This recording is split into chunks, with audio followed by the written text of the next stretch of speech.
According to a 2025 survey, the employment rate for Japanese university students at the time of graduation reaches a staggering 98%. How does that number make you feel? In reality, most Japanese students have already secured their future workplace months before their graduation ceremony. What's truly surprising is that almost all of these successful candidates are inexperienced, meaning they have zero full-time work experience. Furthermore, it's not uncommon for them to be hired for roles completely unrelated to their majors. A computer science major might go into sales, while a literature student becomes an IT engineer. Companies make hiring decisions based on the student's future potential, fully aware that they can't do anything yet in a professional capacity. What exactly is this mysterious new graduate recruitment system, where specialized skills and practical experience aren't even required? Welcome to Shimbu channel. I'm a Japanese and I share insight into Japanese culture and systems. Today's theme is Shukatsu, Japanese job hunting. In this video, we'll uncover the truth behind Japan's unique membership-style employment and the potential-based hiring. Why are people hired even without the skills? Let's look at mechanism and the reality, starting with my own experience and my rather unusual Shukatsu timeline.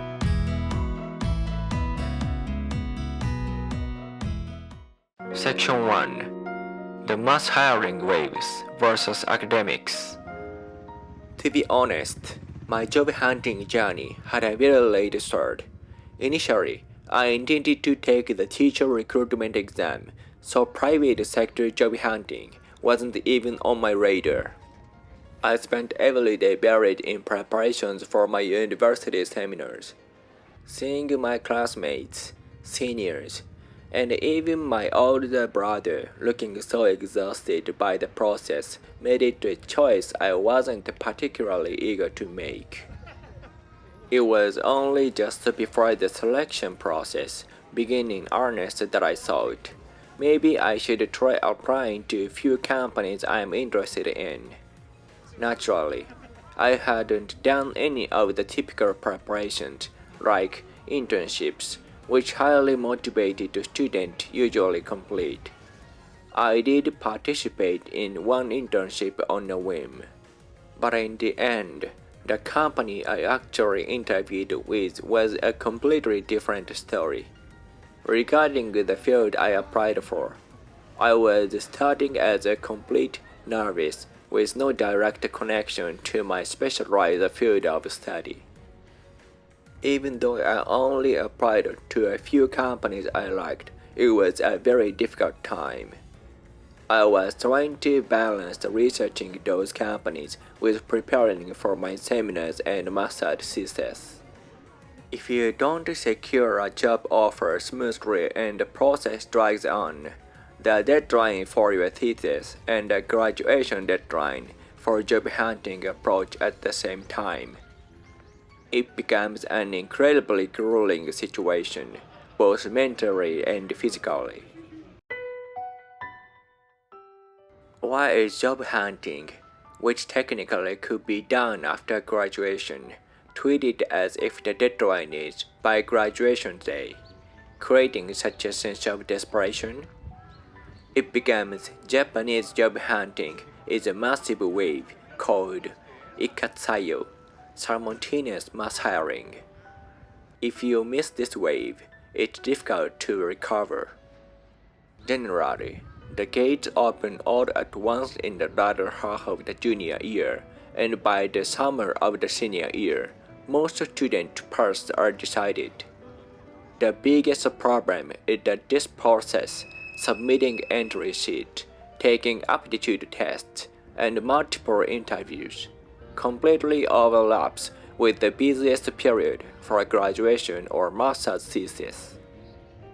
There's a contradiction in having to run to interviews and set aside your studies right when you should be focusing on your success. The pressure of seeing everyone around you getting job offers one after another is intense.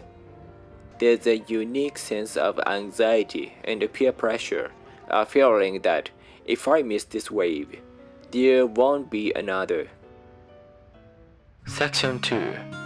The hiring criteria, resume words, and aptitude tests. To start my job hunting, I first submitted a resume that required information like a headshot, age, and gender. Then, I filled out unique application forms called entry sheets provided by each company. I also bought workbooks for the aptitude test used by many firms and began studying for them bit by bit. Entry sheets are custom application forms where you write about your past experiences and your reasons for applying. However, for someone like me who started job hunting on a whim, I had almost no impressive background or specialized experience. I really struggled to fill them out. Also, in sections like the motivation for applying, you are expected to show that you've researched the company thoroughly. In the end, since I challenged the specialized roles at popular companies without internship experience or specific preparation, I received a string of rejection notifications, or what we call prayers, ainori in Japan. Out of 5 companies, only one passed my documents. Even though experience isn't required for new grads, the competition for specialized roles at popular companies is high. It's quite common to fail at the document stage if you go in unprepared. After that, I moved on to the first interview and the aptitude test. Let's dive a bit deeper into the document and aptitude tests. Japanese resumes require a photo, age, and gender, and the format is extremely standardized. What's prioritized in the selection is your personality and organizational adaptability, demonstrated through clubs or part-time jobs. In other words, rather than your actual research content, companies use these standardized documents to judge your potential, specifically whether you can fit into the company's organization. However, for specialized roles at high competition firms, they might ask for specific experience or academic grades. Furthermore, what plagues many students is the aptitude test, such as the SPI. This is less about your depth of knowledge and more like a filter to measure your processing ability and adaptability through high-speed tasks. Let's look at an example.